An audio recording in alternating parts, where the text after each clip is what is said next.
Olá, ouvinte! Eu sou a Nayara e este é o Emílias Podcast, o podcast do programa de extensão Emílias Armação em Bits da UTF-PR Curitiba. Este podcast entrevista mulheres que trabalham na área da computação para entender suas motivações, dificuldades e desafios e mostrar um caminho de como você, mulher, também pode fazer história na área da computação. Olá! Hoje estamos aqui com a Carla Vieira. Ela é engenheira de software, organizadora do Perifacode e mestranda na USP com foco em inteligência artificial explicável e viés. Quem está comigo hoje entrevistando é a professora Maria Cláudia, do Projeto Emílias. Tudo bem, Maria Cláudia? Tudo bem, Carla? Tudo bem. Estamos bem. Então, Carla, eu queria começar fazendo uma pergunta sobre como você se interessou pela área de computação. Como é que você decidiu chegar nessa nossa área que aqui a gente entrevista mulheres que estão atuando na área da computação? Bem, eu nunca tive isso bem definido. Muitas pessoas com 14, 13 anos já programam, estão bem definidas sobre o que elas querem. Quando eu estava no ensino médio, eu fiquei pesquisando carreiras. A minha escola teve até alguns cursos de orientação vocacional, que eles me ajudaram um pouco, no sentido de conhecer as carreiras que existem, mas o que me ajudou muito foi um professor que eu fui conversar com ele, que ele é formado em engenharia elétrica. E aí eu decidi conversar com ele e perguntar o que um engenheiro fazia, porque eu estava interessada em tecnologia, no sentido de fazer blogs, que era bem popular na época, e queria saber como que eu poderia crescer nesse sentido, porque eu gostava de fazer blogs, né, HTML, CSS, JavaScript, bem iniciante mesmo. E aí ele me falou que pessoas engenheiras e pessoas que trabalham com computação são pessoas que resolvem problemas. Ele falou, na prática, bem resumindo, são pessoas que resolvem problemas. E eu aliei muito isso no sentido de que eu gostava de resolver problemas. Então, eu sempre gostei de física, matemática e química, porque eu estava resolvendo problemas ali, né? Sendo para o matemático um problema relacionado à física, eu estava resolvendo um problema. Aí eu me interessei na área por causa disso. E aí eu decidi buscar cursos relacionados que fossem na universidade pública, porque eu não tinha grana para pagar particular, que é muito caro. E aí eu comecei a buscar realmente universidades públicas que tivessem o curso. Aí por isso que eu decidi seguir nessa área. Mas eu entrei muito ainda confusa e não muito certa do que era, né? Tudo mudou na faculdade. Certo. Daqui a pouco a gente vai perguntar um pouco mais sobre a sua formação, mas antes a professora Maria Cláudia tem uma pergunta que hoje a gente colocou os ouvintes para fazerem perguntas para você, e tem várias perguntas. Então, Maria Cláudia, você começa com essa pergunta do Lucas Eduardo? Sim, o Lucas Eduardo perguntou o seguinte, que ele gostaria de entender mais sobre o Perifacode, né, e quais os projetos que você está tocando lá. E como você conheceu o Perifacode, qual foi a sua motivação também para chegar a participar? Legal essa pergunta, eu gosto de falar do Perifa. Perifa é só uma abreviação, para quem estiver escutando, é só um apelidinho que a gente tem entre os organizadores para abreviar o nome. Mas a ideia do projeto é unir pessoas de origem periférica que querem entrar na tecnologia ou já estão na tecnologia, né? Isso começou com um grupo de amigos que decidiram se juntar, né? Foram se conhecendo das empresas e buscando iniciativas na questão periférica e negra, porque tem muitas iniciativas, pelo menos em São Paulo, que é onde eu moro, tem muitas iniciativas para as mulheres. Assim, foi uma coisa que popularizou muito rápido. A gente vê que tem muitas comunidades para as mulheres. E a gente via muito pouco de comunidades que abordassem outros recortes e outras questões específicas desses recortes. E o recorte periférico é um deles, né? Então, a gente se uniu como amigos mesmo. Foi um convite de um grupo de amigos. Cola aqui com a gente e vamos ver se isso dá em alguma coisa. Foi muito assim, né? Um grupo no Telegram com pessoas motivadas a mudar a realidade de outras pessoas semelhantes. E começou assim, hoje a gente está mais estruturado, a gente tem um servidor no Discord, que é para a gente bater papo, né? Tem vários canais de estudo, a própria comunidade forma grupos de estudos entre si, no sentido, vamos marcar umas aulas de inglês? Vamos marcar umas aulas de Java, que minha pessoa está fazendo agora? Vamos!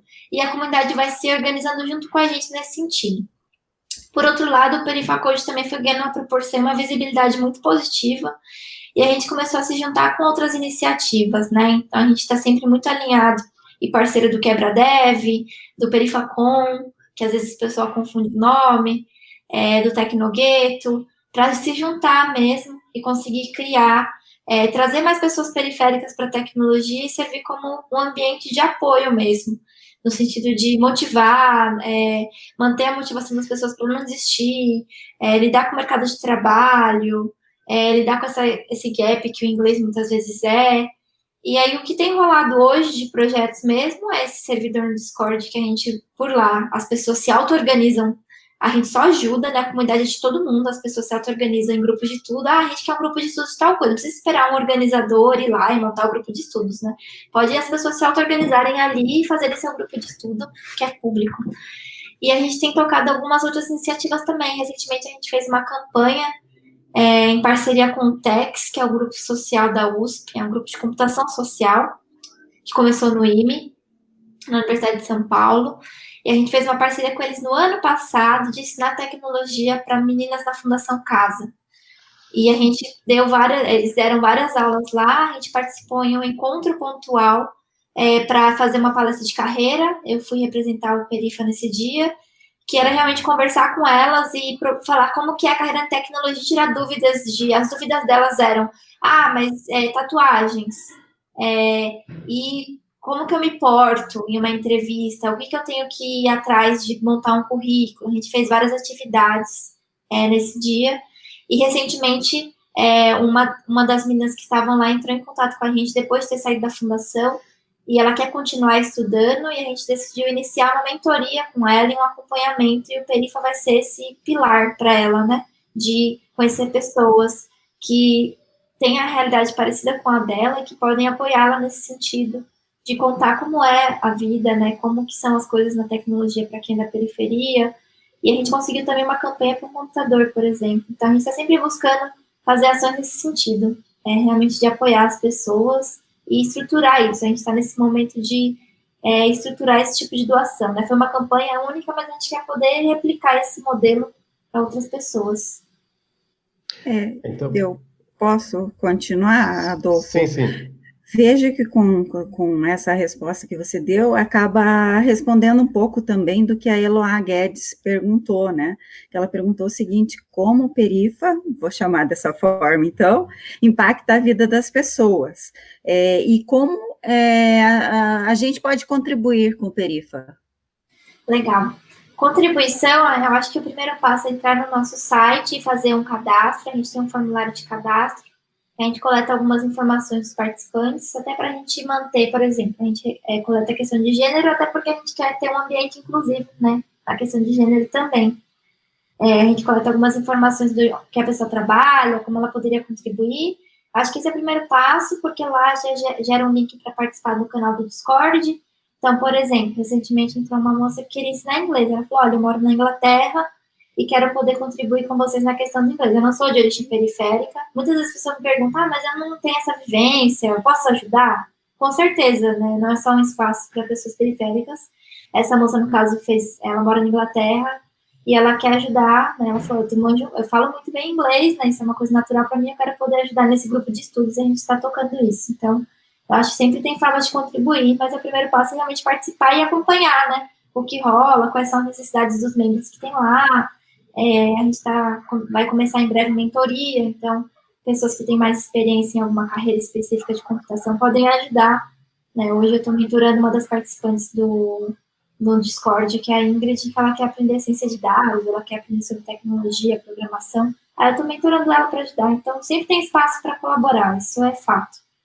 Mas tem que primeiro entrar lá, acompanhar um pouco, entender como a gente funciona, o que as pessoas mais precisam, para você ver onde você consegue se encaixar. Muito legal.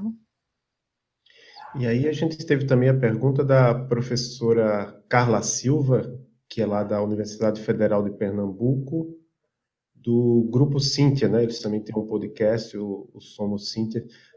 Só uma questão, que a pergunta anterior foi também da professora Eloá Guedes, que foi nossa entrevistada aqui também no episódio anterior sobre Python.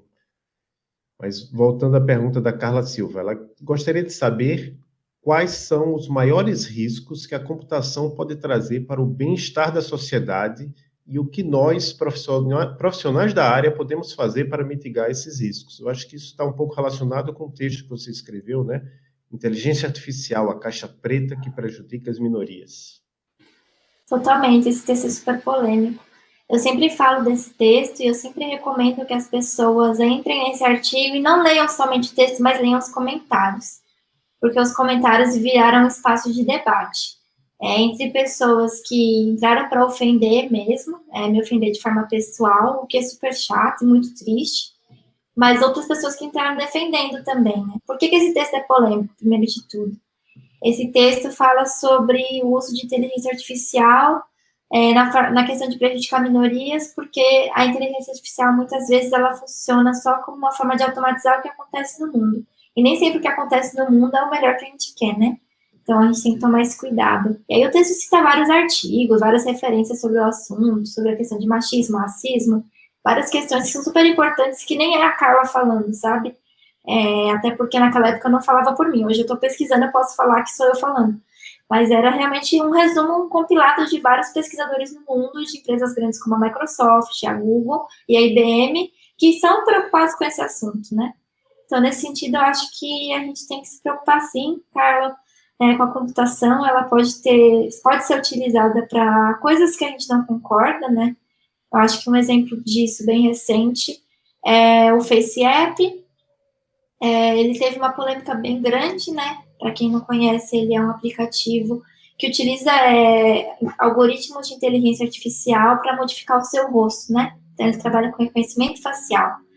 E o que ele faz é fazer umas brincadeiras de trocar o cabelo, envelhecer o rosto, né? Ano passado teve uma polêmica porque o algoritmo, para pessoas negras que utilizaram o algoritmo, ficavam mais claras ou tinham cabelos alisados. E esse ano aconteceu novamente, porque a brincadeira desse ano foi trocar de gênero, e o que aconteceu é que ele realmente deixava as pessoas com traços mais finos, europeus, o rosto mais branco, cabelo alisado, e as pessoas começaram a questionar isso. Por que ele faz isso, né? Porque os dados são enviesados, né? Tem pouca representatividade de traços fora do centro europeu naquele caso.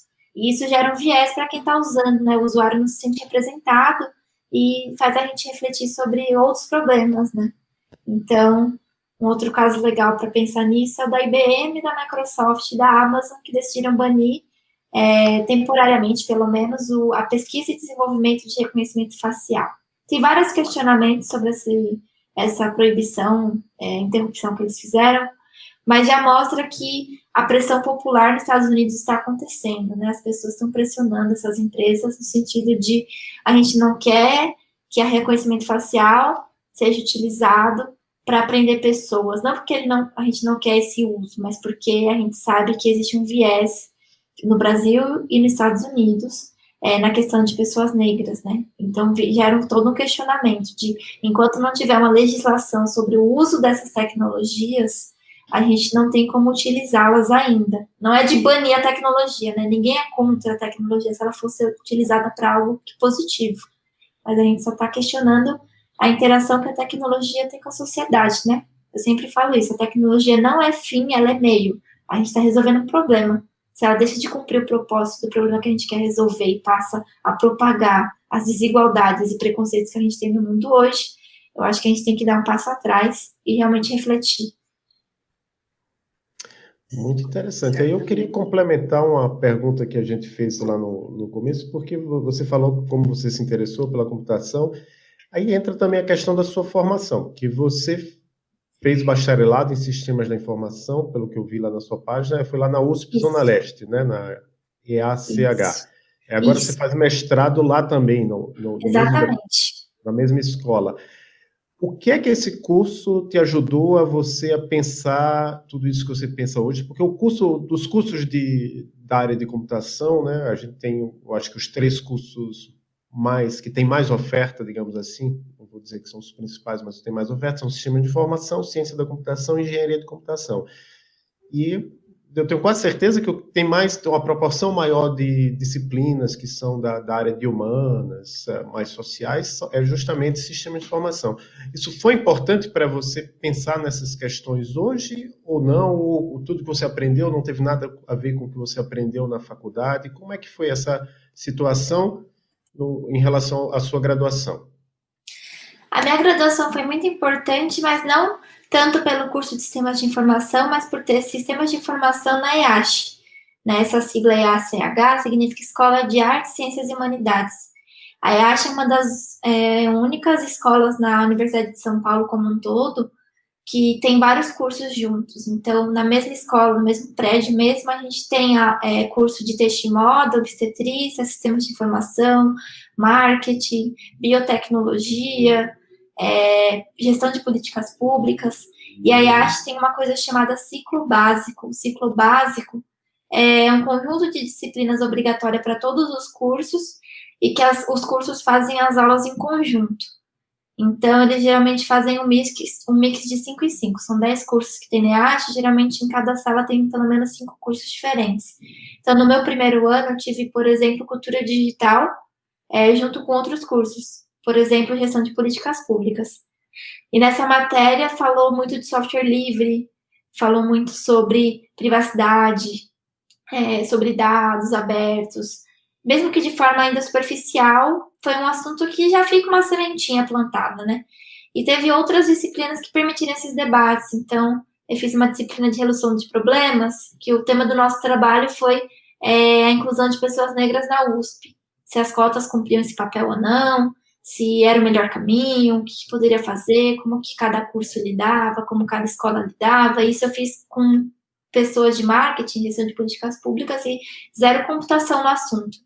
Então, a EACH em si tem essa pluralidade que a gente fala e eu acho ela muito valiosa. Eu queria que outros cursos e universidades fizessem isso. Mas, por outro lado, eu via que vários colegas de classe não participavam dessas aulas ou faltavam justamente por não ser considerado uma coisa que ia acrescentar na carreira. E isso me deixava muito chateada, porque eu realmente gostava muito das aulas, eu gostava muito dos textos que os professores passavam, e de conhecer professores de outros cursos também, além do meu, de sistemas de informação. Eu achava muito rico os debates que tinham ali. A gente sempre tem aula, professor que a gente não gosta, tem aula que a gente não gosta. Mas, no geral, eu gostava muito de participar e eu vi que fez muita diferença. Então, foi esse ciclo básico que deu essa base, mas dos professores de sistemas de informação, a única professora que abordou essas questões sociais também foi a Gisele Craveiro, que ela é professora e doutora na IACH, ela é de sistemas de informação, mas eu fiz uma matéria chamada Governo Aberto com ela, que fala muito sobre a questão de transparência, dados públicos. E aí, nessa matéria, realmente, ela puxou muito sobre essas questões sociais, porque também essa matéria é aberta para qualquer curso, e tinha pessoas de direito da Sanfran, da São Francisco, do Largo São Francisco, participando da matéria. É uma matéria que ela é muito boa. Fica aí a dica, se você da USP um dia quiser fazer essa matéria. Mas, enfim, a IACH me permitiu isso, mas eu vi que, por exemplo, na Poli e no IME, talvez isso não aconteça com tanta frequência. Eu vi que agora tem surgido algumas disciplinas de direito e computação, e eu tenho achado legal esse movimento acontecendo. Muito bom. Maria Cláudia, essa próxima pergunta. Sim, e nesse tempo que você estava, então, na graduação também, né, você gostava de programar? Gostava bastante, mas eu sofri muito. Nossa, pensa na pessoa que sofreu, porque eu nunca tinha feito nada de computação. Eu só estava ali, eu entrei com conhecimento de HTML, CSS e o básico do básico de JavaScript para fazer animações mesmo, nada de programação mesmo.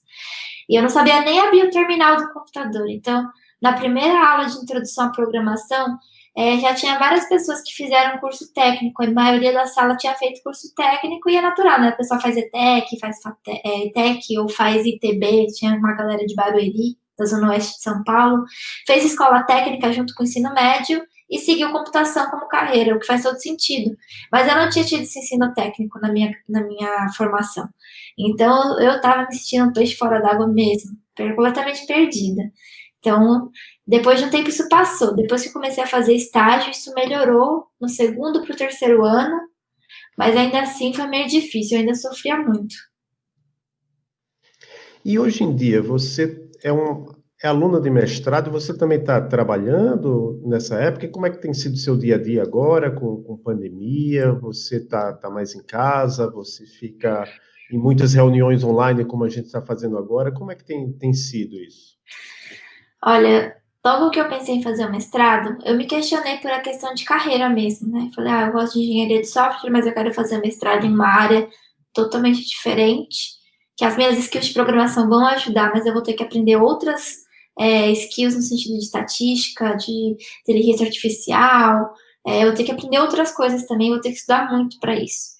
Eu me questionei durante bastante tempo, mas logo no fim do meu contrato de estágio, em 2018, 2019, eu comecei a buscar empresas que me dessem suporte no mestrado na questão de horas, porque ia ser muito difícil me dedicar às duas coisas de forma integral. Eu diria impossível, para ser bem sincera. E aí eu consegui entrar em uma empresa que me dá esse apoio hoje. Então, e depois eu descobri que várias empresas têm, nesse sentido, dado apoio a funcionários que querem fazer mestrado, mesmo que não sejam áreas relacionadas com algum problema específico da empresa, né? Que às vezes acontece essa aliança. A gente é uma empresa de logística e a gente vai dar apoio a um aluno que vai pesquisar sobre geolocalização. Mas nesse sentido eu não sou esse exemplo. Mas a empresa dá esse apoio porque acredita em mim, sabe que isso me faz feliz, no sentido de o colaborador estar fazendo algo que ele fez sentido. E aí conciliar as horas foi difícil no começo, porque eu tenho duas matérias nesse momento. Cada uma delas é 4 horas por semana. Uma na terça à tarde toda e uma na segunda, na sexta-feira a manhã toda. Antes da pandemia. Com a pandemia as coisas mudaram um pouco, porque uma das disciplinas passou a ser assíncrona, então a professora gravou as aulas, 4 horas de aulas, deixa na plataforma na sexta e eu posso assistir no sábado, por exemplo, o que é melhor para mim, falando do trabalho. A outra matéria continuou com aulas das 2 às 6 na terça, o que não é tão bom para mim porque é bem no horário comercial, mas tudo bem, eu tenho levado nesse sentido. Mas a pandemia me ajudou um pouco, apesar desse contexto todo negativo e ruim, com o tempo eu fui me adaptando às horas também, porque eu moro na zona leste de São Paulo e trabalhava perto da zona sul de São Paulo, e leva esse trajeto a cerca de 1h30 para ir e 1h30 para voltar. O que era 3 horas no dia, mais o cansaço do metrô, que a gente sabe que é super cansativo, do transporte público. Então, querendo ou não, isso me ajudou porque hoje eu não tenho esse custo. Então, tá mais fácil organizar assim. E a minha empresa vai manter home office até dezembro. Então, para mim, fica bem mais fácil conciliar o mestrado, mais trabalho, mais as atividades do Perifacode. E as pessoas sempre me perguntam como conciliar tudo, mas eu acho que é muito relacionado a organizar mesmo, priorizar o que você quer fazer, não querer abraçar o mundo. Certo. Eu queria saber um pouco mais a respeito de como a empresa tem te apoiado, então, para que você faça o mestrado.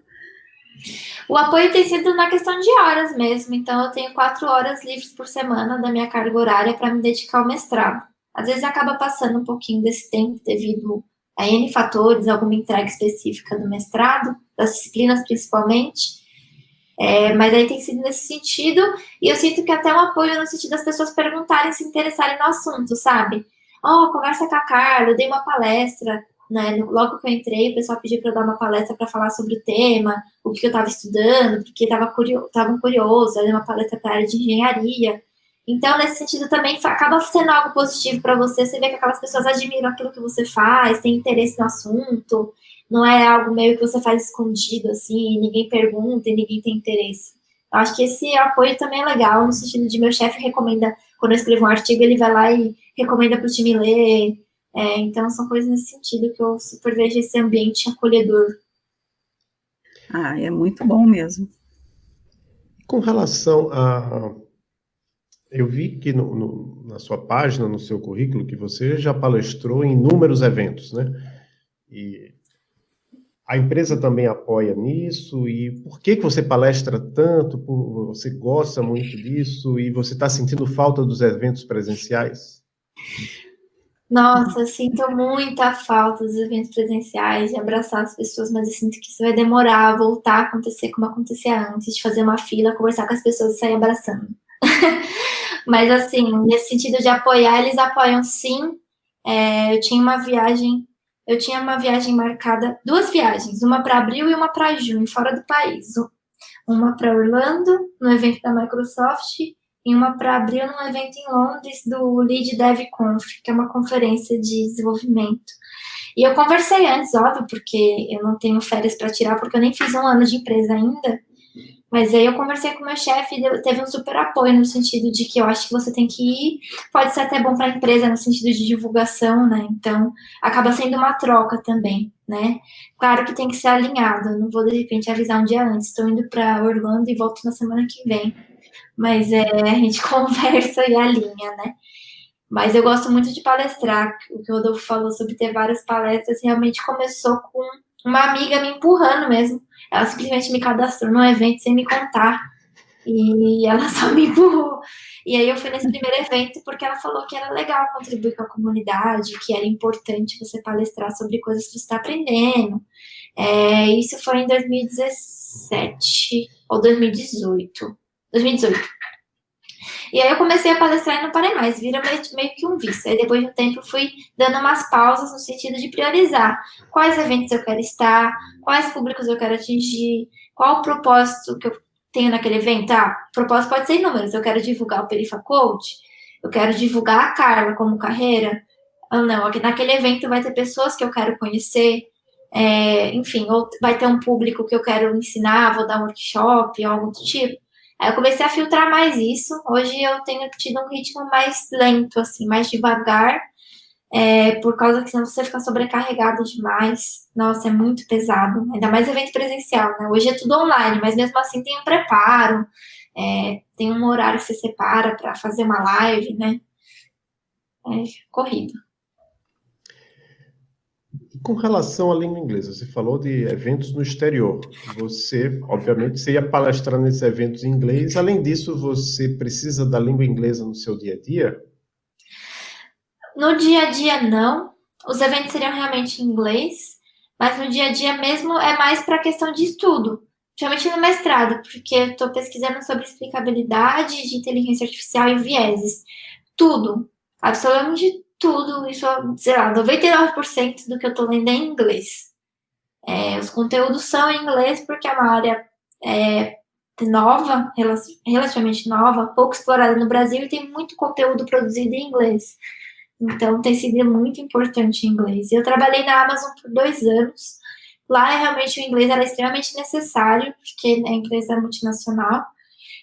Hoje eu trabalho numa empresa brasileira, não é tão necessário, mas mesmo assim, vários dos documentos, documentação que a empresa escreve é feita em inglês, e vários dos conteúdos que eu quero buscar e pesquisar para aprender, documentação mesmo de tecnologias, a gente sabe que é em inglês. Então, o inglês acaba sendo muito necessário nesse sentido de você avançar, né, na carreira. Para começar a aprender, eu acho que nem tanto, você consegue encontrar muito conteúdo em português, mas chega um momento que o inglês acaba sendo bem necessário. E com relação ao ensino médio, o que você falaria da matemática? Você gostava de matemática ou você gostava mais das outras disciplinas? Isso também te levou, né, à escolha pela computação? Como que foi? Ai, gente, eu era muito padrão de ensino médio, eu era super a nerd, que os professores adoram puxar o saco. Então, eu era bem esse padrãozinho mesmo, da mãe falar que era nerd, ser a melhor aluna da escola. Nesse sentido, eu era bem seguir essa linha mesmo. Eu gostava muito de matemática, eu gostava muito de química, eu gostava muito de física, e eu escrevia muito bem redação, eu sempre gostei de português. Mas tem 2 matérias que eu sofria muito, era geografia e história. Nossa, gente, não há nada na minha vida que me fizesse ter memória suficiente para lembrar as coisas de história e de geografia. Eu não conseguia, eu ia muito mal. Em inglês também eu ia muito mal no ensino médio, muito mesmo. eu estava muito cansada, até que meu pai decidiu a gente correr para conseguir uma bolsa na Wizard para estudar inglês, porque só o inglês da escola não estava funcionando, eu ia muito mal nas provas. E eu percebi que a maioria das pessoas que iam bem nas provas de inglês era porque elas faziam inglês fora da escola também. Mas matemática eu sempre gostei, bastante mesmo. Tinha partes que eu gostava mais, partes que eu gostava menos, mas geometria eu não gostava tanto. Eu acho geometria uma das partes mais difíceis de matemática, de verdade. E chega um ponto que é muito complexo. Mas acho que ajudou, influenciou na questão de resolver problemas mesmo. As pessoas sempre perguntam sobre cálculo, matemática, mas eu acho que ajuda nessa questão de resolver problemas. Mas você está numa área de IA que usa uma base estatística, matemática? Usa também. Eu tenho aprendido e estudado muito, porque a minha base estatística eu fiz sistema de informação. A minha base estatística é muito fraca. Pelo menos no curso que eu fiz foi uma matéria só. E uma matéria que foi dada de forma muito fraca. Não consegui absorver tanto e nem me dediquei tanto, até porque eu achava que naquela época que seria algo que eu ia precisar hoje. Então hoje é um dos tópicos que eu tenho estudado por conta para aprender mais estatística. Eu posso dizer também, eu estudei estatística na graduação muito antes que você, né? Mas a gente nunca imaginava que ia chegar nesse ponto de ser uma coisa relevante para a inteligência artificial. Já existia inteligência artificial na época, mas acho que esse casamento das duas áreas é relativamente recente. E aí uma outra pergunta que a gente sempre faz aqui, não sei, eu acho que passar para você, Maria Cláudia, essa pergunta. Eu, na verdade, queria fazer um gancho com a resposta dela, né? Porque é interessante que você diga isso, né? A estatística não era uma coisa que eu achava tão importante na época, né? E acabei até não dando tanta atenção. Teve alguma outra disciplina que aconteceu isso também na sua graduação? Teve. Eu acho engraçado você perguntar isso, porque teve 2 disciplinas, e aí fica a dica, se você está fazendo graduação, e mesmo se você não estiver fazendo graduação e está interessado na área de computação, fica a dica. Algoritmos e estrutura de dados. Foram 2 disciplinas que eu realmente não dei bola. Eu realmente detestava fazer essas disciplinas e eu sofri muito depois. A estrutura de dados eu reprovei, algoritmos eu passei por muito pouco, quase que eu não passo, e depois eu vi que elas viraram muito importantes, até a inteligência artificial também. Então, e do trabalho e no mestrado, onde eu fui aprender realmente estrutura de dados e algoritmos no mestrado, quando eu fiz a disciplina, que a gente tem uma disciplina que é obrigatória, que é de algoritmos e estrutura de dados. E aí sim eu aprendi de verdade, porque eu falei, não, eu tô no mestrado, eu vou realmente me dedicar a isso. E aí eu realmente me dediquei muito, estudei muito e fui super bem na disciplina.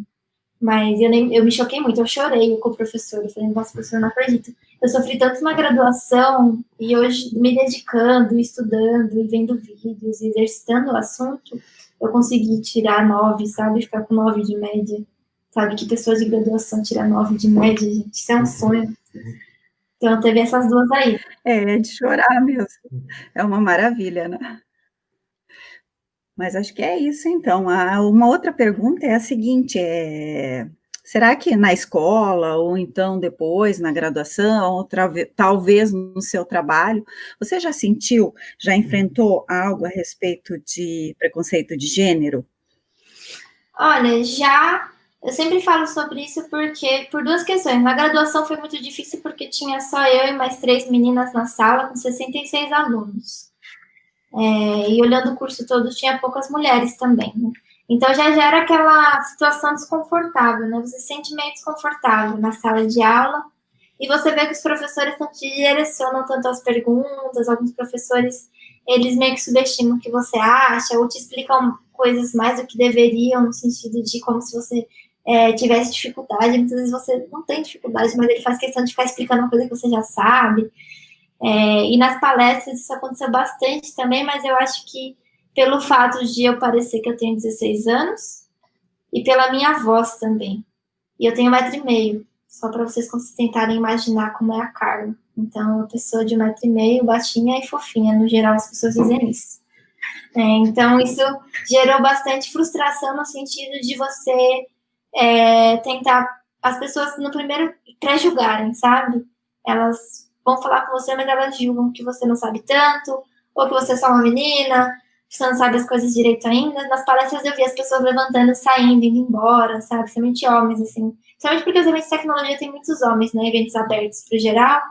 E aí você vê eles indo embora, assim, tipo, o que eu vou aprender com essa menina aí? Eu vou embora.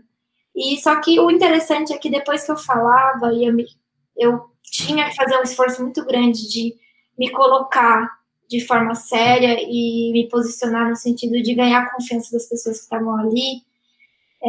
Eu vi que isso mudava, tanto nas perguntas, que as pessoas, principalmente os homens, eles, nossa, eu fiquei, sempre tinha esses, tipo, eu fiquei positivamente surpreendido com o que você falou, com a sua fala, com o seu conhecimento, e geralmente sempre perguntam a minha idade.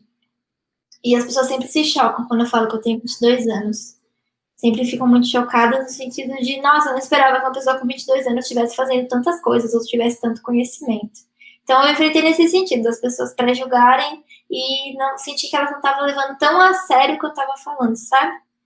E eu acho que a gente não pode fazer isso, a gente tem que conhecer a pessoa primeiro, né? A gente não conhece o que ela viveu, o que ela falou, principalmente mulheres, né?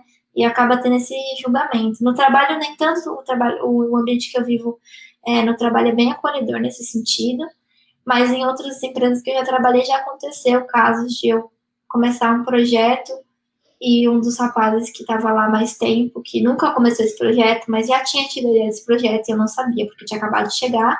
Eu coloquei o projeto para frente, mas ele ficou super bravo e teve toda uma discussão de que, sabe, ele que tentou diminuir o que eu fiz.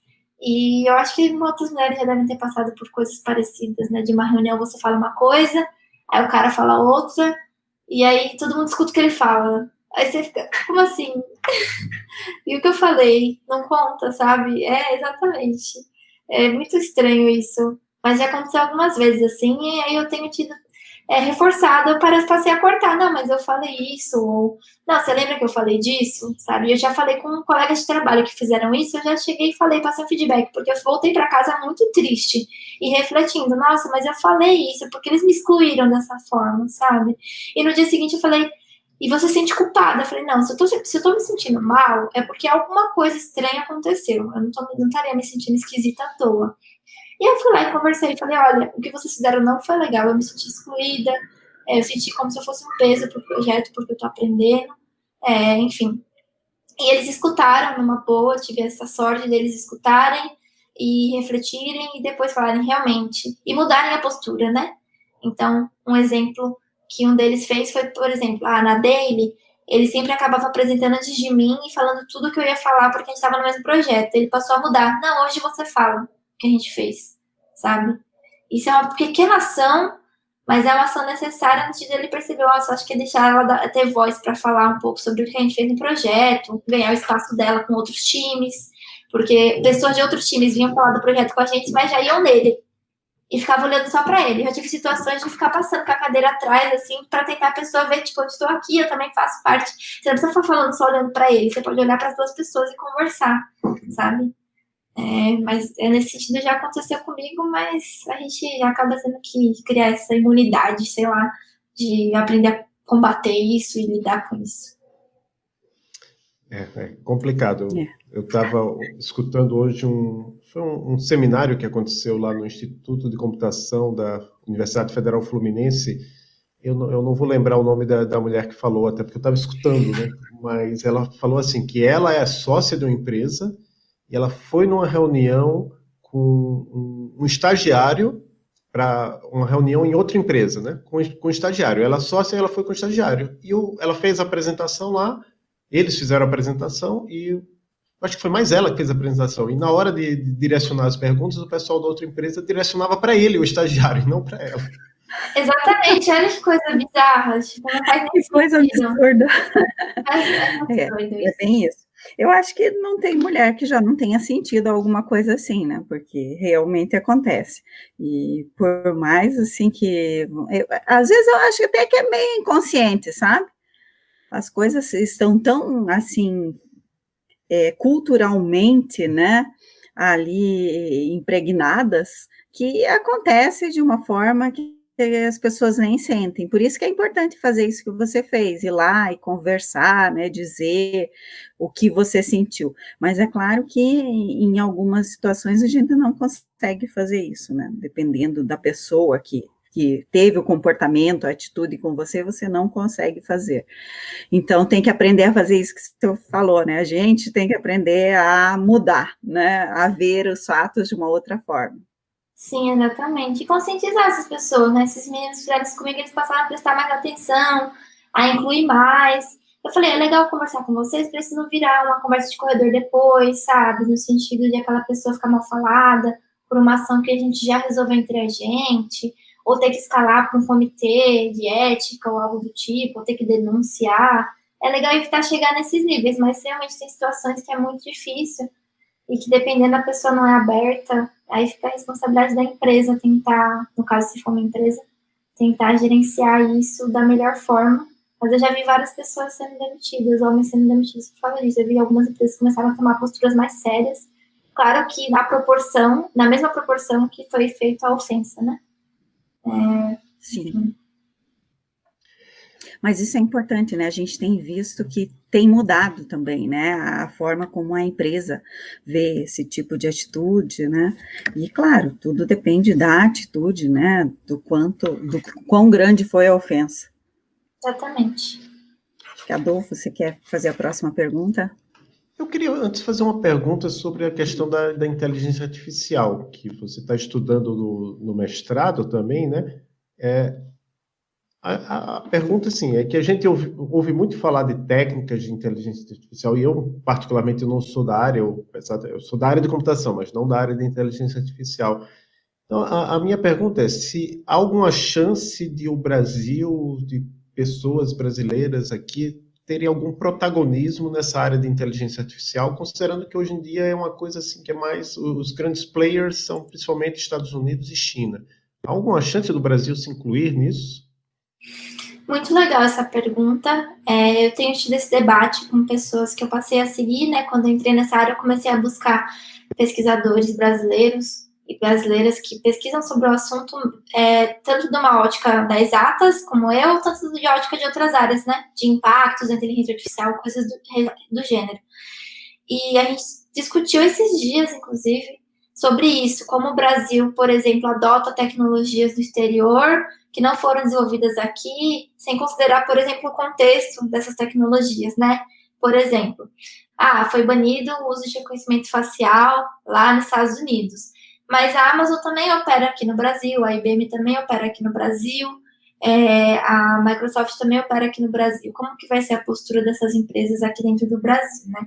E aí eu tenho investigado junto com outros pesquisadores, que são amigos meus, depois eu posso deixar os links das redes deles para o pessoal acompanhar, sobre isso, né, como lá a pressão popular de alguns pesquisadores tem tido esse efeito dessas empresas mudarem sua postura, né, por exemplo, a Timinit, que trabalha na Google, ela é fundadora do Black in AI, que é um grupo, uma das maiores, eu acho que é a maior conferência no mundo de inteligência artificial, no caso é focada em pessoas negras, e tem a Deb, que trabalhou junto com ela, a Joy, que é da MIT, e elas têm feito uma pressão lá muito forte na questão de pesquisa, né? E a gente tem pensado como trazer isso para o Brasil. Como que a gente faz para essa pressão também acontecer aqui, no sentido da gente questionar, olha, essa tecnologia vai ser basicamente importada para cá, sem pensar no contexto, sem pensar em nenhuma outra questão relacionada à ética, legislação, nada disso, e a gente vai sair usando, mas cadê os pesquisadores brasileiros para fazer essa pressão e conseguirem ter esse protagonismo nesse sentido, né, de conseguir fazer toda essa mobilização junto com a população? Eu acho que isso vai mudando com o tempo, todo momento que a gente está vivendo hoje está proporcionando isso. Do meu lado, eu tenho buscado muito participar dessas discussões e conhecer essas pessoas de fora que fazem isso lá fora, para ver como a gente consegue trazer esses debates para cá também e fortalecer essa comunidade de pesquisa aqui no Brasil nesse sentido. Então, eu tenho criado as minhas redes. Eu fiquei feliz do assunto de algoritmos e vieses, tendo sido chamada várias vezes para palestrar, tanto em eventos da comunidade quanto dentro de empresas. Eu tenho recebido muitos convites, dadas essas questões que estão acontecendo no mundo. E eu tô achando legal, acho que a gente já está se movimentando nesse sentido, de ganhar um certo protagonismo nas discussões. E da minha parte, eu vou fazer tudo o que eu puder para que isso aconteça. fazendo uma rede mesmo com outras pessoas. Eu estou discutindo isso com amigos meus, da gente realmente montar uma rede, pensar como a gente se fortalece e se une nesse sentido, porque no Brasil hoje é muito difícil uma pessoa, por exemplo, que trabalha numa multinacional bater de frente com as decisões tomadas nesse sentido. Lá isso acontece, muitos funcionários batem de frente, a gente vê isso, né? Funcionários da Amazon escrevem carta pública, várias coisas que eles publicam. Quando eu trabalhei lá, eu também recebi e-mails, threads de e-mails que rodavam o mundo todo da Amazon por e-mails, questionando, por exemplo, a condição de trabalho dos funcionários nos galpões, de imigrantes. E por que lá fora eles têm essa força tão grande de bater de frente, né? Você vê, eu sigo algumas pessoas de fora e vejo várias threads de pessoas, por que eu saí de tal empresa? E as pessoas apoiando aquela pessoa. E no Brasil a gente sabe que isso não seria tão confortável, porque a gente seria demitido. A gente não tem essa força ainda, então a gente tem que criar essa força e fortalecer mesmo os profissionais de tecnologia para eles debaterem. Você trabalha numa empresa que de repente usa inteligência artificial e você não concorda com o caminho que está seguindo, como eu tenho amigos que já relataram, olha, me pediram para implantar isso aqui e eu não concordo com esse uso. Ou pessoas que confessaram para mim que existiam vieses que eram implantados de forma proposital nos algoritmos, de forma a negar ou diminuir os custos da empresa, sabe? Então, a gente tem que se fortalecer. Eu acho que a gente está no caminho.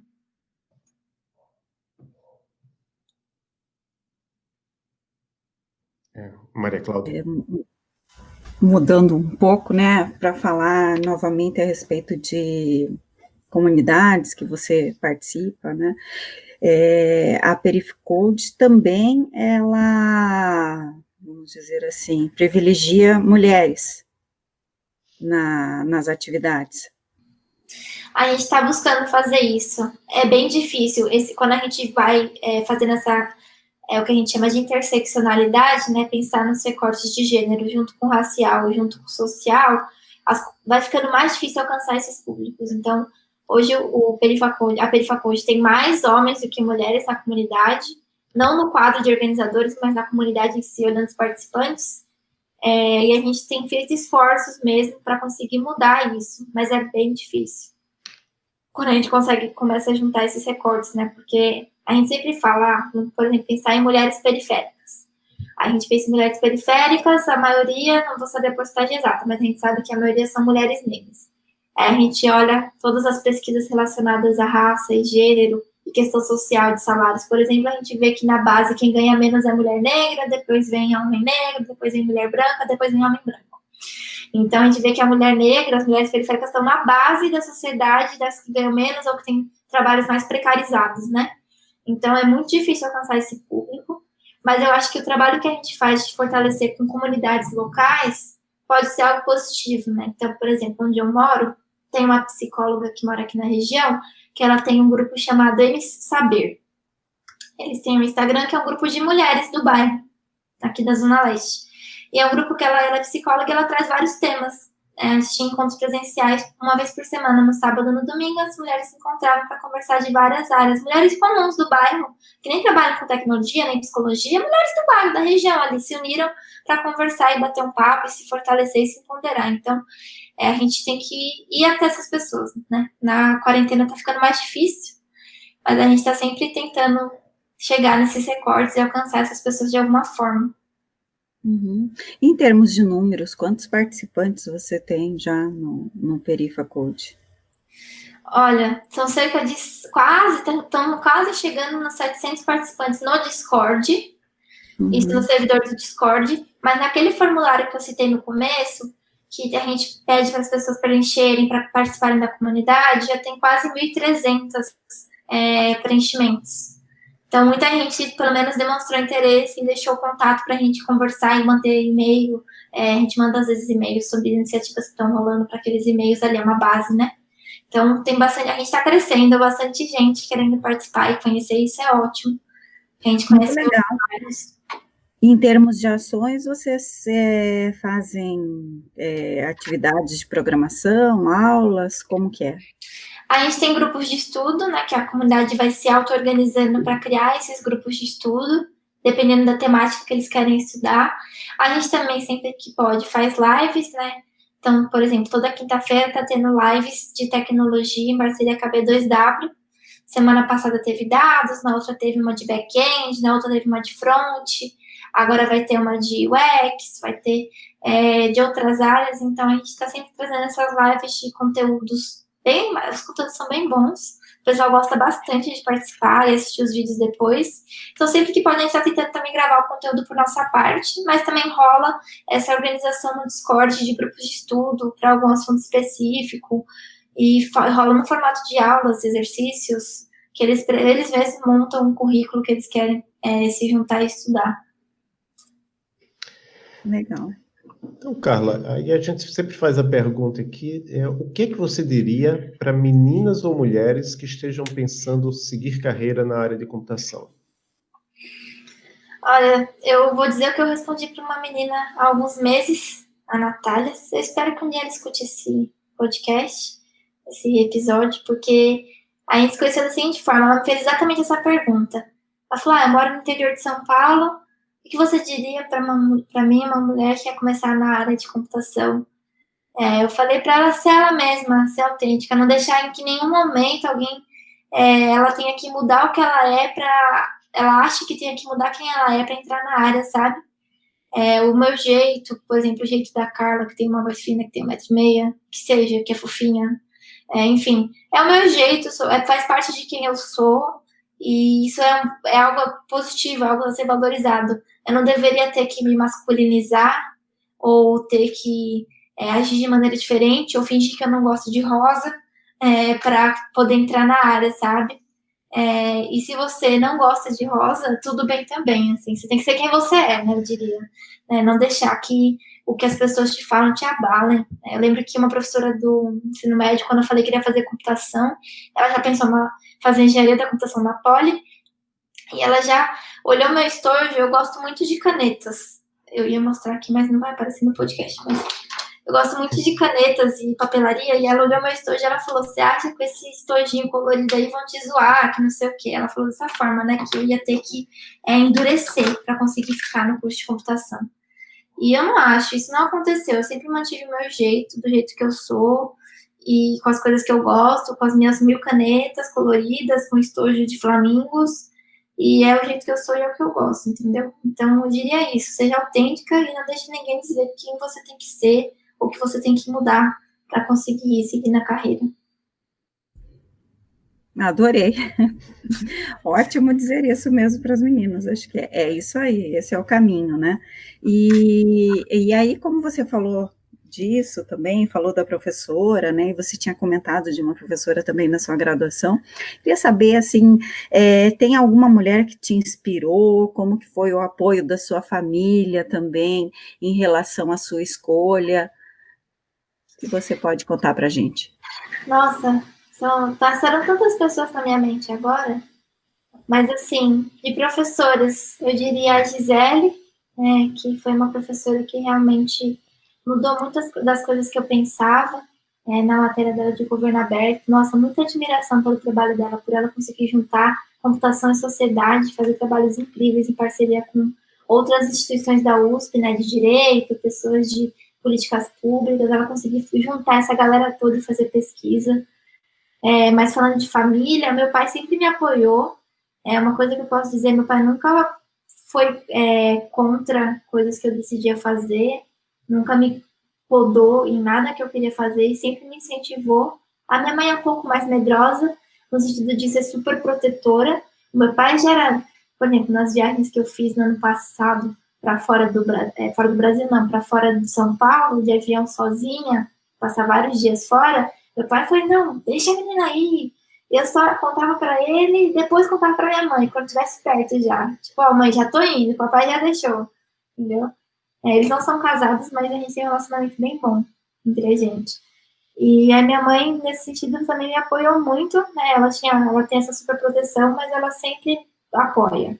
Ela sempre conversa com todo mundo. O nível é o seguinte, ela é enfermeira, eu entro no meu LinkedIn, ou então, Carla, eu sou do suporte de atendimento do Albert Einstein, a sua mãe ligou para trocar a senha do e-mail dela aqui no Albert Einstein, mas aí ela comentou de você e eu decidi te adicionar no LinkedIn. É esse tipo de propaganda que ela faz. Qualquer oportunidade que ela tenha. Essa semana eu recebi mais uma mensagem. Falou, não, porque eu fui no setor de TI para fazer isso, não sei o quê. Aí o menino falou que estava terminando estágio, queria ajuda e queria conhecer o Perifacode. E aí eu já mandei o contato do seu WhatsApp para você falar com ele. Então, nesse sentido, ela é super divulgadora, assim, sabe? Manda nos grupos, meu pai também, manda para a família, as palestras em inglês, eles mandam, fazem a festa, assim. E outras mulheres que me inspiraram, tem várias na comunidade, várias mesmo. Eu fico até com medo de citar e esquecer alguém, mas são muitas mulheres, né? Todas as organizadoras do Perifacode já são mulheres incríveis que me ajudam diariamente. A Andresa, que vocês já gravaram também, é uma pessoa incrível que me ajudou muito, muito, muito, muito. Eu não sei nem dizer assim, só não quero chorar. Mas ela me ajudou muito mesmo, assim, a continuar, me deu as dicas que eu precisava para seguir na carreira e me fortalecer. Coisas, sabe aquelas coisas que doem, mas ninguém te fala?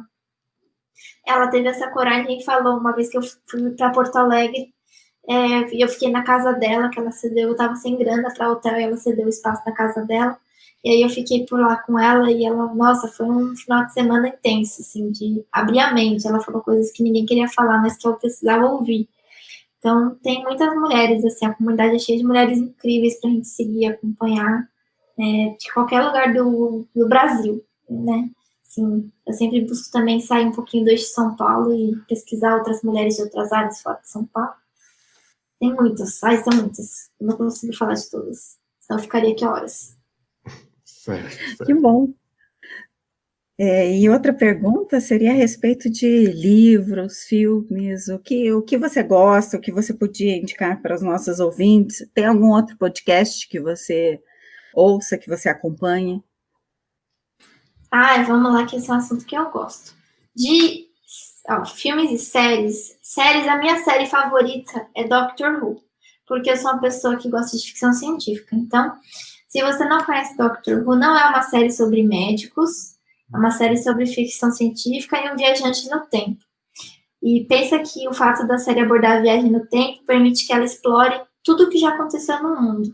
Então, tem vários episódios históricos. Então, tem episódios que o Doctor ou a Doctor, que pode ser homem ou mulher, vocês vão entender assistindo, viaja para visitar, por exemplo, a época do Martin Luther King com a Rosa Parks e a luta negra nos Estados Unidos. Tem episódios que eles vão visitar o Vincent Van Gogh e retratam a vida dele, o sofrimento dele com a depressão e refletem sobre isso. Tem muitos episódios históricos incríveis que eles falam que eles visitam Shakespeare, que eles visitam Charles Dickens. É perfeita, essa série é maravilhosa. Ela é gigante, ela tem 50 anos, mas assim, é muito boa para assistir, eu recomendo muito. Principalmente as mais novas, que começaram em 2004, são muitas temporadas boas. Além disso, eu gosto muito de Dark, que está, né, popularizando no momento que a gente está gravando aqui, porque também é viagem no tempo. Eu gosto bastante da temática de viagem no tempo. De livros, esse ano eu leio muito. Eu sou uma pessoa que é viciada em leitura. Esse ano eu tenho focado em ler autores não brancos. Alguns amigos propuseram essa reflexão de o quanto a gente lê muitos livros americanos, principalmente, não lê outros países, não lê mesmo brasileiros, né? E aí eu comecei a ler autores não brancos, né? Eu li um livro que eu gostei muito, que é Nascido de um Crime, que é do Trevor Noah. Ele é um comediante americano, mas ele faz essa comédia nos Estados Unidos, mas na verdade ele é africano, ele é sul-africano. E ele nasceu, essa questão de ser nascido de um crime é uma biografia, esse livro. O fato dele ter nascido de um crime é porque ele nasceu na época da Apartheid, e ele nasceu, que eles chamam de colored, né? Não é black, é uma pessoa fruto de uma pessoa negra, que era a mãe dele, uma mulher negra com um homem branco. E o fato dele ter nascido com a pele clara comprovava esse crime, né? Que na África as pessoas têm predominantemente a pele escura, e ele nasceu de pele clara, sinal de que a mãe dele tinha... e era proibido casamentos, né, e filhos entre pessoas brancas e pretas na época do Apartheid, na África do Sul. Então, ele é nascido de um crime e ele conta essa história, como que foi viver isso na pele, e é uma vivência muito boa de se acompanhar, assim, falando de história, de tudo que ele passou. É um livro muito bom. Fica aí a dica para quem quiser ler. E podcasts, eu escuto alguns, não muitos. Eu escuto o Quebra Dev, que é um podcast que tem foco na periferia também. Eles têm várias vivências incríveis. Se quiserem começar a escutar, eu indico o episódio de Dia das Mães, que fala sobre mães periféricas e como tem sido a vivência delas, mães periféricas que trabalham com tecnologia. Uma das participantes é a organizadora do Perifacode, a Fabi. Eu indico muito esse episódio e já escutar esse podcast, que ele tem várias reflexões muito legais sobre isso. Eu escuto o Ogunhê. O Ogunhê é um podcast da Nina da Hora, que ela fala sobre cientistas africanos. Então, ela começou a fazer esse apanhado de quem são os cientistas que pesquisam na África, né? A gente sempre lembra da África para falar de doação, para falar de fome, para falar de coisas negativas, nunca para falar do que ela provavelmente tem de pesquisa, ou de divulgador científico, ou de computação e tecnologia, e ela faz esse trabalho, né? E aí o podcast não é em inglês, porque na África tem vários países de pessoas que falam português, né? Então, os episódios são em português, com países africanos que a língua portuguesa também é predominante. Então, é bem legal. Tô pensando aqui, mas eu acho que esses são os dois que eu tenho escutado, assim, recentemente, e que eu acho que faz total sentido. E tem o Afrofuturo. É um podcast da Morena Mariá, que ela é uma pesquisadora sobre afrofuturismo. Estou vendo que é totalmente fora de computação, né? Mas é um podcast que eu gosto muito de escutar. E eu escuto de notícias Fora de Teresina. É um podcast meu favorito sobre notícias. É muito bom. Muito bom mesmo. Ótimas dicas. Existe alguma coisa que você gostaria de falar que a gente não tinha perguntado aqui, abordado? Deixa eu pensar. Acho que a gente falou basicamente, fez um apanhado de tudo, mas não sei, acho que a gente conseguiu fazer um bom apanhado de bastante informação, bastante discussão relevante. Acho que foi uma conversa bem ampla. Eu vou colocar lá na descrição do episódio o seu site, né? Lá tem os links para suas redes sociais, eu acho que tem todos os links, eu vi lá GitHub, Twitter. Você é principalmente usuário de Twitter ou você tem também conta no Instagram, no Facebook, que você usa publicamente? Instagram e Twitter só. E o Instagram é o mesmo arroba do Twitter. Certo. Então, vou deixar na descrição. Acho que basicamente isso, né? Então, eu acho que é isso. Acho que, Maria Cláudia, você tem mais alguma coisa a colocar, perguntar? Eu só tenho que dizer que eu adorei conversar com você, Carla. Foi muito bom saber do que você pensa, né, de como você vive, das coisas que você gosta, e de toda essa parte familiar também, né, e além disso, que você realmente se importa e está fazendo alguma diferença em relação a essas pessoas, tanto mulheres quanto as outras minorias, né, para poder melhorar, para que elas sejam mais empreendedoras e tenham mais habilidades para estar no mercado. Então, isso é muito importante. É lindo ver que vocês fazem esse trabalho no Perifacode. Parabéns. Obrigada, fico muito feliz com esse feedback, porque às vezes bate, confesso, até com tudo o que acontece no Brasil, bate às vezes uma desmotivação, no sentido de, será que a gente está fazendo é importante? E aí quando a gente vê esses feedbacks, ou os participantes falando sobre isso, ou, como vocês me ajudaram, por causa de vocês eu não desisti da área, porque eu vi que pessoas iguais a mim estão trabalhando com isso, aí você volta o ânimo e fala, tá, eu tenho uma missão, ela é necessária, vamos continuar. Tá bom. É bem isso. Muito obrigado pelo seu trabalho com o Perifacode, obrigado a todo mundo lá do Perifacode, pelo que eu entendi, são vários organizadores, é isso? São vários, são 11 pessoas. Então, muito obrigado a você, a todos lá do Perifacode, e tchau para você. Tchau, gente. Tchau. Até mais. Parabéns a todos. Tchau, tchau.